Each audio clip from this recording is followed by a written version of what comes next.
So I mentioned last week that students are back on campus, and so we have not only I've mentioned last week the season of all the questions of just getting to know someone, but also this last Thursday we had a thing on campus called the Student Activities Fair, and so basically everyone has a table, and all like the student groups have a table, and you kind of like invite people to be part of your group, and it's one of those things where it's so strange. I don't know if it's a Midwest thing, but if you're standing behind a table, people walking, they don't ever look up. They just look at kind of what your table's all about. If you have a banner on your table or a sign on your table, they never make eye contact, because it's like, if you make eye contact, then you have to engage. And if you engage, then you're going to get drawn in. It's going to be this tractor beam kind of thing, like it brings you in. And people have a tough time saying no. That's the thing. I remember actually there was a student years ago. She said that on Student Activities Fair Day, like this day we had last Thursday, a couple years ago, that she signed up for 88 clubs. Because she was like, oh, I wanted to try things, and also I'm not very good at saying no. And I thought, okay, the one part about like wanting to try new things makes sense. That second part, like I can completely see that in you. Like this, I don't like saying no. I have a hard time saying no. I think it's a lot of us. When it comes to what we're invited to do, when it comes to what someone's asked us to do, when it comes to life, I think a lot of us really, really struggle with the ability to just simply say no. Or even better, Midwest, no thank you. Like, just be polite, why not? But we have to realize this, and I don't know who needs to hear this right now, but you realize that no is a complete sentence. Like, you don't have to give any more, no thank you is nicer, but you don't have to give any more explanation. You don't have to give a reason for why you're saying no. We have to develop the ability, right? We have to develop the ability to say no, because we need to establish boundaries in our lives. I mean, it is so important. The ability to say no is so important. It's one of the first things that we develop once we develop a sense of self. I mean, think about this. What is a toddler's favorite word? Like, think of it, this is remarkable. As a toddler, as a child, becomes more and more aware of the fact that they are a self, right? That they can actually give an answer to what they're being asked to do or told to do. Their favorite word is no, which is also why a lot of parents' least favorite words are no. But this reality, of course, that every one of us has to learn, when it comes to maturing. We have to learn how to say no. Again, toddler learns how to say no. We have to, as we grow, learn how to say no. And one of the most important no's we need to learn how to say is we will remain stunted and immature until we learn how to say no to ourselves. Which is crazy. Think about that. That the reason why we say no is because we have a sense of self. And the hardest no that many of us will ever have to say is that no to ourselves. And yet, no is powerful. But there's a question. And that question is, whenever we say no, what is your no for? Again, to be able to do this, it's essential in order to thrive. But what is your no for? In the gospel today, in Matthew's gospel, we have this moment where Jesus says, okay, if you want to be my disciple, and he lays out this three criteria. It's actually in all three synoptic gospels, Matthew, Mark, and Luke. I remember when I was a teenager, I had a conversion to the Lord when I was a teenager, and I remember reading Matthew's gospel and reading this exact passage that we read today, when Jesus lays it out and says very, very clearly, if you want to be my disciple, if you want to follow me, three things, really, really clearly. And I remember just really resonating with this, thinking, okay, great. So Jesus isn't just like, hey, if you want to be my buddy, if you want to kind of just hang out with me. He says, no, very clearly, you must, if you want to be a disciple, you must deny yourself, take up your cross daily, and follow me. And I just remember appreciating, valuing very highly the fact that Jesus makes it so clear. If you want to be my disciple, if you want to come after me, you must deny yourself, take up your cross daily, and follow me. So we're going to focus on the first one, because the first one is not the most important, but first things first, right? So Jesus says, if you want to be my disciple, you have to deny yourself. Now, I think sometimes, many of us, we think that means one of two things. The first thing I think we think it means is that we hear Jesus say you have to deny yourself, and we just automatically fill in, you have to deny yourself things, right? So the idea behind this is that if I want to be a disciple of Jesus, I have to be able to say no to stuff that I want. Which isn't like entirely wrong, right? Because in order to be a disciple, we have to say no to things that God has clearly said are sins. So I have to say no to that. And also, we know what Lent's like. There are times when I have to say no. I have to learn how to say no to things that I want. Say no to the chocolate. Say no to the whatever the Lenten thing is, right? So if I don't want to be a disciple, a lot of times we hear Jesus say, deny yourself, and then we just fill in, deny yourself stuff. Deny yourself things. And that's not wrong, right? Because We need to have discipline. We need to have willpower. We need to have some kind of self-control. It's part of life. In fact, anyone who wants to do anything great has to say no to certain things. But that's not what Jesus is saying here. So it's not just deny yourself things. The other thing I think sometimes we hear, and this is just, it's kind of a big jump, but sometimes some people I've talked to will say that when they hear Jesus say, you must deny yourself, what they interpret that to mean is you have to ignore yourself. Meaning, like, if you want something, just pretend like you don't. Like, if you desire something, just ignore it. And that is, A, that is not what Jesus is saying. B, that is not healthy. That is not a good way to live. In fact, and there is this, that's a great way to implode in some ways, right? There's a study of people who are trying to quit smoking. And this is just kind of remarkable because people trying to quit smoking and trying to stop any kind of compulsive bad habit behavior, a lot of times people say, well, just, distract yourself or just have any number of different coping mechanisms. Well, there was this study where they brought this group of people in and they had them not smoke for a certain amount of time before this day. It was something like, maybe it was 48 hours or even longer. They said, bring in your favorite pack of cigarettes and your lighter and everything. And so we're gonna have the opportunity, but don't smoke. And they had them sit down. I said, okay, now take out your pack of cigarettes and look at it, but stop. They stopped for 2 minutes. Okay, now pack your cigarettes, whatever you do for cigarettes to kind of prep the package. So they did that. Okay, now stop and waited for 2 minutes. And they had these steps along the way. It's like, okay, unwrap the cellophane. Okay, now stop. And then it was, okay, now open the package. Stop. Now smell the cigarettes in there. Okay, stop. And every time they take out a cigarette, hold it in your hand, and basically take out your lighter, look at your lighter, stop. Every time they had this, they did it for over an hour. And every time they stopped, they said, okay, now write down, what are you feeling? Like, write down the cravings that you're experiencing every time you take the next step, but then just stop. They ended up not smoking after an hour, but sent them home. The next week, they reported that a certain part of the group, they had reduced their smoking without even anyone telling them. They had reduced their smoking almost 50%, over 40%. They had reduced their smoking. Why? Because they were primed to do this. When they went into that 1 hour long of take the thing, stop, take the thing, stop, they were taught this technique called riding the wave. The idea that, okay, I'm experiencing discomfort, but it's not going to go forever. It's just going to come in waves. And so when this discomfort comes, when this craving comes, ride the wave. Ride the wave of that craving. Ride the wave of that discomfort. Basically, pay attention to it. Don't ignore it. Don't pretend it's not there. Don't pretend like you don't actually want the cigarette. But ride the wave knowing that if you pay attention to it and record your craving, but wait, the craving will come like a wave, and then you'll ride it. You're not fighting against it. You're riding it, and then it'll leave. So all that's to say, Jesus, when he says deny yourself, he's not simply saying deny yourself things, and he's also definitely, Jesus is a very good psychologist. Jesus is not saying ignore yourself. We're paying attention to what we want, paying attention to our desires. What Jesus is actually saying is more profound and is more comprehensive than just deny yourself stuff, or is less destructive than ignore yourself. What Jesus is saying, that word for deny in Greek, is a word that actually means disown. Like disown yourself.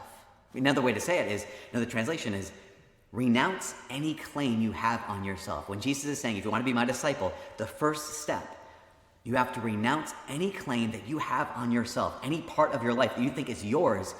You say, it's not mine anymore. I am just actually disowning my life. I'm disowning myself. Now, here's the interesting thing about self, is the church is not teaching that self is bad. In fact, Christianity, one of the big revelations Christianity has given to the world is that is the revelation of the goodness, the dignity of the individual. Now, keep this in mind, that there has been value in people, but almost always across cultures, across time, across history, your value comes from your family. Your value comes from your tribe, your clan. Your value comes from your nation, your race. Christianity comes on the scene and says, no. This is the revelation of the individual. This is the revelation of the goodness of the individual, the goodness of the self, that your value comes from the fact that you are made in God's image and likeness, yourself. And so there's this remarkable teaching in Christianity about the goodness of the self. The value of the self, the worth of the self. In fact, what's the second great commandment, right? Jesus says the second great commandment is love your neighbor as yourself. To love your neighbor as yourself, there's a precondition. That precondition is you actually love yourself. And so in Christianity, the self isn't bad. In fact, in Christianity, the self is so good that there's a temptation. And the temptation is to realize that the self is so good that I can make an idol of myself. I mean, we all do this. This is one of our, almost every one of us has this temptation. That's one of the reasons why it's so hard to learn to say no to yourself, because the self tends to be a tyrant, where we say, okay, me, it's all about me. It's all about my desires, my wants, my happiness, my plan. The temptation that every one of us experiences is to make an idol of the self. We've said this so many times, I'll say it again though. A lot of times people think like we make an idol out of bad things. We rarely make idols out of bad things. We almost always take good things and make them into ultimate things. That's what it is. And so the self is so good that we're tempted to make an idol out of it. But remember, the self isn't a bad thing. It's just not mine. Self isn't bad. It's not yours. So I have to be able to deny myself, meaning I have to be able to, as Jesus said, renounce any claim that I have on myself. I have to be able to do what? Say no. Here's a question. Why? Why do I have to be able to say no? I mean, we realize that almost always we only say no for the sake of something we perceive as being greater or better. So the self is good. The self has a lot of worth. The self has so much value. You have so much value. But we say no to it. We renounce any claim we have on it for the sake of something greater. Another way to question is, what is your no for? So you might be familiar with the concept of like the samurai back in the 12th century. Starting in the 12th century, I think that's when the samurai kind of came into being in Japan. Remarkable stories, right, of these people who are incredible fighters, incredible swordsmen, incredible tacticians. They later on they became really great administrators and managers. But the samurai were recognized as not only being incredible fighters and incredibly wise and smart, tactically brilliant, but they all pledged an allegiance to serve a person or to serve a family. And they placed all their strength at the service of this person. They placed all their brilliance at the service of this family. And so they had a great deal of honor. Now, at the same time, or shortly after the samurai came on, there were people who are just as skilled as the samurai. They had the same fighting abilities. They had the same swordsmanship. They had the same tactical brilliance. They had the same all the same skills. But they were called ronin because they didn't have a master. Like where the samurai took all their strength and placed it at the service of this family or the service of this individual. The ronin, ronin is Japanese. It means wave man, meaning that wherever the waves would go, that's where they would head. They had no allegiance to anyone. They took their strength and they put it at the service of whoever would pay them the most, which basically means they took their strength and they put it at the service of who? At the service of themselves. One group of people, the samurai, were seen as being noble, as fighters with great, incredible honor. The ronin, same incredible gifts, same incredible talents, but because their gifts and talents were not at the service of anyone, because they didn't have any allegiance, because they were simply out there fighting for themselves, they kind of became a bit of a shameful group of people. Because they wouldn't take their strength and spend it. They wouldn't take the best of themselves and spend it on something greater than themselves. Remember, the self is good. But it's so good we tend to make an idol out of ourselves. The invitation, of course, is to give your very best for something that's worth even more. I mean, think of this is actually this is the recipe of like a really good life, a life well lived as well, is to make a sacrifice of the best that we have to offer. I've been thinking about this recently when it comes to parents. There's something so good about parents of adult children, or children, in their late teens, early 20s, into 30s, because those parents, the parents who have really, really spent themselves for their children, they're different. They might in some ways be weaker. They might in some ways be more tired. They might, in some ways, struggle. But they wouldn't say that what they gave was a waste. In fact, this is kind of the mark of a good parent, is to say, no, I'm going to spend the best that I have for the sake of my children. In fact, I saw this video recently. I was of two sisters, and they were watching a video of their own parents' wedding day. And the two sisters they were crying, not because they were so beautiful, they were crying with this regret. They said, one sister was filming the other, and she's like, look at them. She said, they're so young, they're so beautiful, they're so happy, they're so in love, and then we happened. And she said, we ruined them. And there's something that's partly true about that, but at the same time, these parents are saying, no, I want to spend the best of myself on you. I don't want to grasp onto myself. I want to offer the best of myself for something even greater than myself. And I think you're greater than me. I think about this every year. We get Focus missionaries on campus, right? Focus is the Fellowship of Catholic University Students. And so what happens, Focus does, is that they invite students who are just recent graduates to become missionaries on college campuses. And there are so many, hundreds and hundreds of young men and women every single year who commit at least 2 years, if not more, of saying, okay, this is the strongest I've ever been. This is the most capable, most qualified. I have the most potential I'll ever have in my entire life as I'm graduating college. And what I'm going to do is I'm going to spend that for the sake of the gospel. I'm going to give the best that I have on the chance that I'll be assigned to a campus somewhere in this country, so that some people on some campus in this country will get to know who Jesus is, and their lives will be transformed. These missionaries, every single year, they say, I'm going to give the very best that I have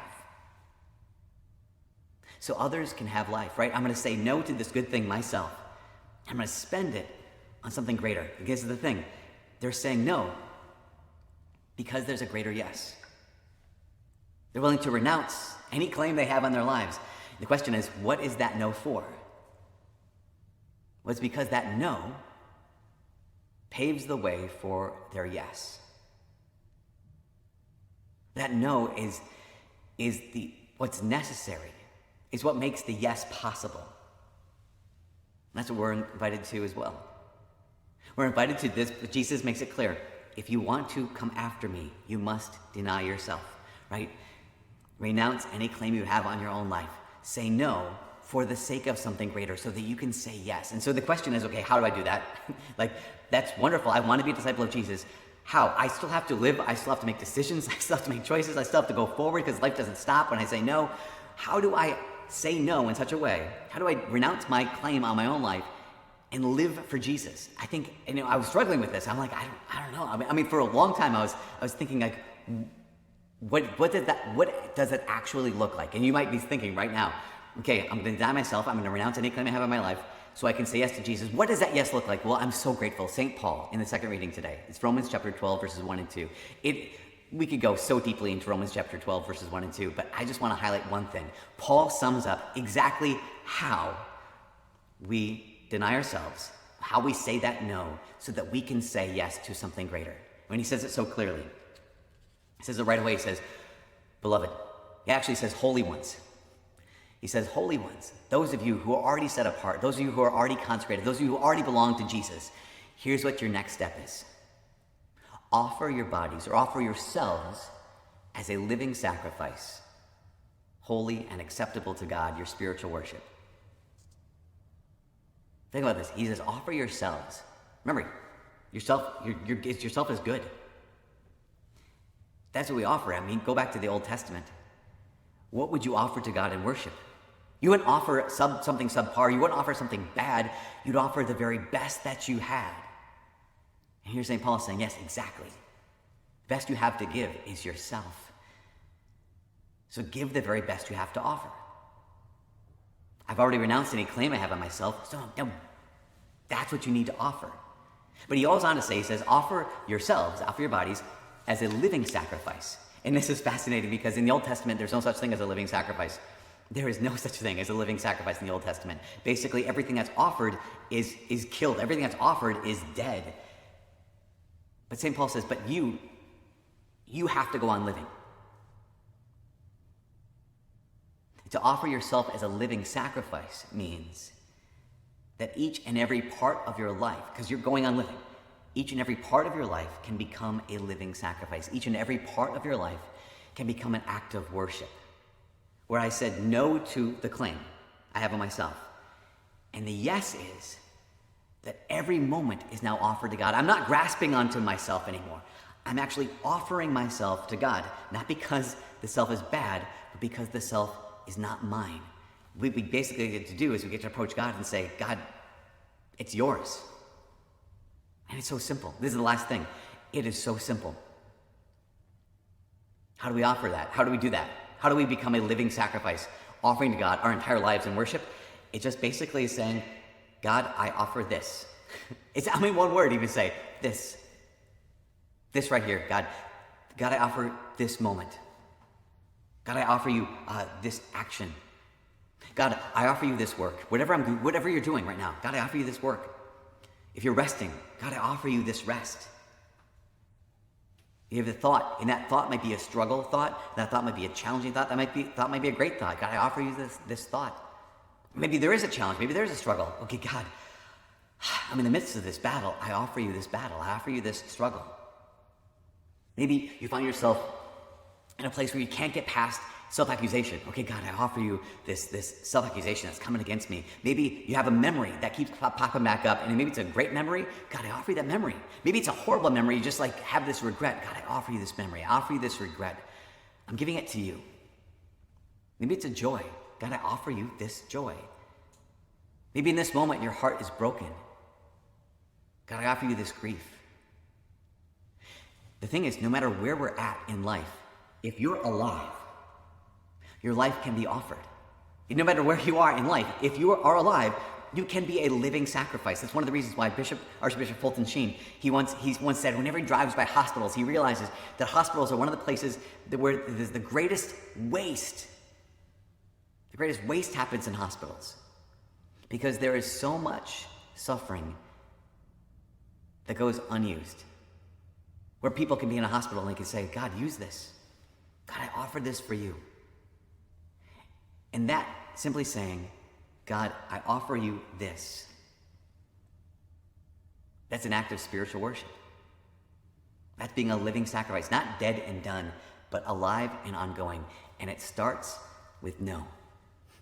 Simple. It starts with realizing I am not my own. It starts by saying I renounce any claim I have on myself, and that no paves the way for the yes. And so now your entire life, every breath, every heartbeat, every thought, every moment can be offered. And if it is, that means every breath, every heartbeat, every thought, every moment, your entire life can be a living sacrifice. Worship offered to God that gives him glory and has the capacity to save the world.